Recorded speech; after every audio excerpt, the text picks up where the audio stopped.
دید که مردم وزارت کارهای داخلی قزاقستان طرف مردم گرفت.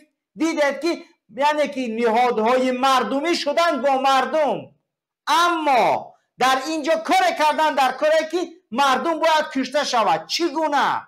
انا همین گونه گفتم چند پاسگاه و چند اداره ملیسا را باید با افراد توسط افراد مخصوص باید بزنن و بچه ها را تحریک کنند تا اونها برون بگیرن سلاح بزنن تا مصفی مردم، یعنی که انبوه مردم از یاد بکشن. با اطلاع بعضی از برادران قزاقی که از داخل المعطا با ما تماس گرفتن، عدد مرده ها از 500 نفر بالا از کم نیست. همه با سنایپر زدگن. مردمی عادی در دستش سلاح نداره.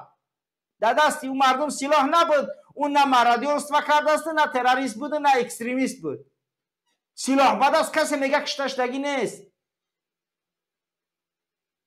به همون خاطر وقتی که ما میگیم سراسیمه نباشید، سراسیمه نشوید، ما هیچ وقت یعنی که نمیخواهیم کار انجام تیم که اون به ضرر دولت و ملتمون باشد. همه اون استلبه هایی که در دوشنبه هستند، همه اون بوته هایی که رحمان فی خبیث، یعنی که با پول این ملت مثلا 1000 سومانی گویا گرفته است، 50 سومانی مصرف کرد، همون 50 سومانی را نباید ما از دست بدیم.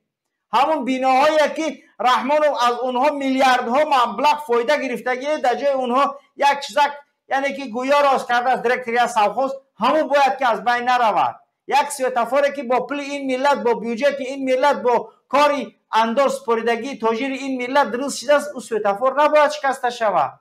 نباید یک تراتواری که چندین سال یعنی که کار در اون زحمت شده است رفته است، نباید اون تراتوار، نباید اون راه یگان خیلی جزیر شود، نباید ماشین یک شهروند آتش زده شود، نباید یک کار در تاجیکستان شود که اون با ضرر این ملت وطن باشه. باید